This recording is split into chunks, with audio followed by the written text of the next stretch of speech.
Let's talk about Isaiah Collier.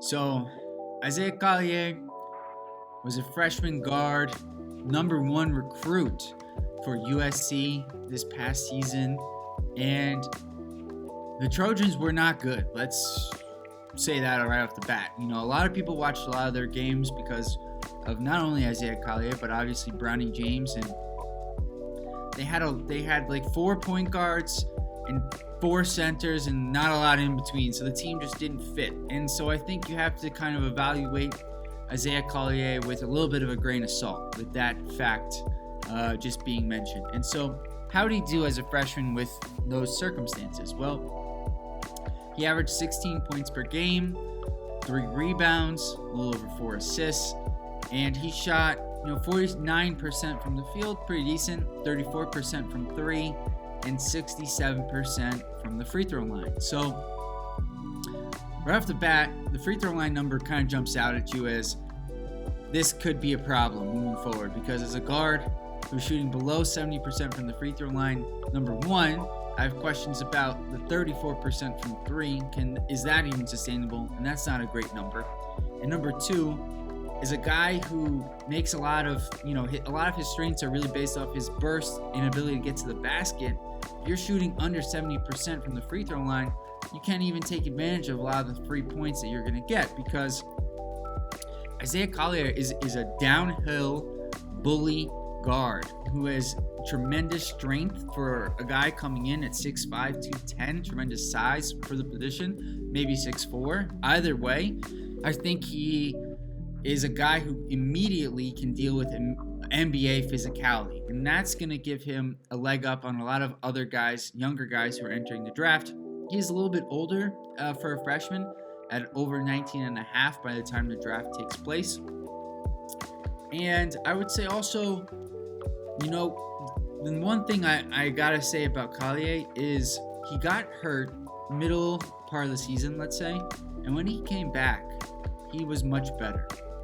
And to me, that is a really positive sign about the potential of Isaiah Collier at the next level.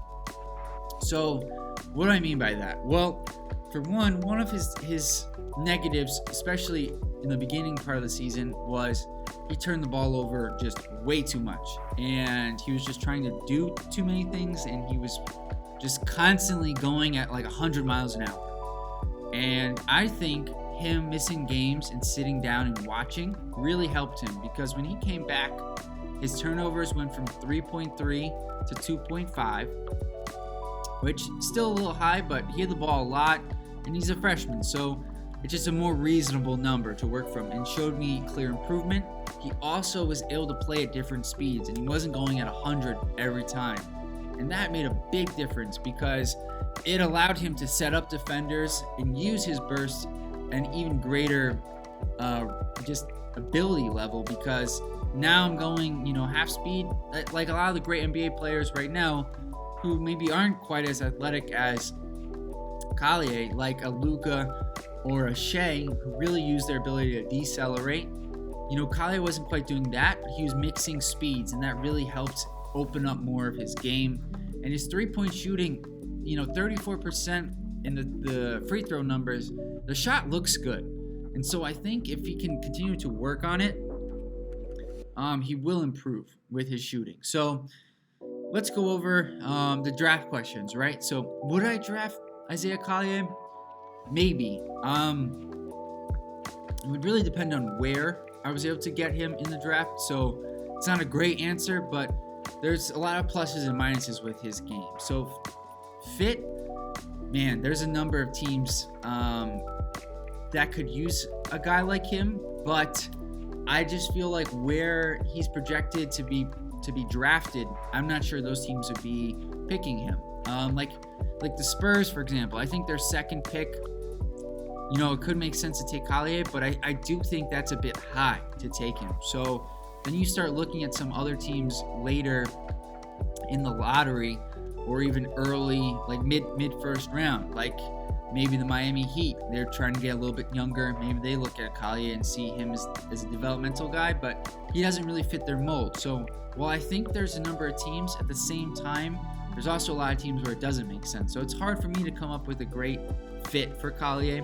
I think he could be drafted anywhere between 12 and 20 in the first round. I think is a fair range for Collier.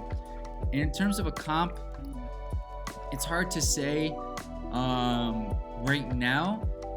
I was having a little bit of difficulty coming up with one, but just in terms of his style of play, bully, guard, there is some similarities to like a smaller, not as good, like Zion, just in the sense that he just bullies guys, he gets to the rim, but it's really not a good comparison. I would give that like a 15%, to be honest. And my confidence score in terms of my projections for Collier, I would give it like a 40%, just because I think there's a lot of fluctuation with his potential.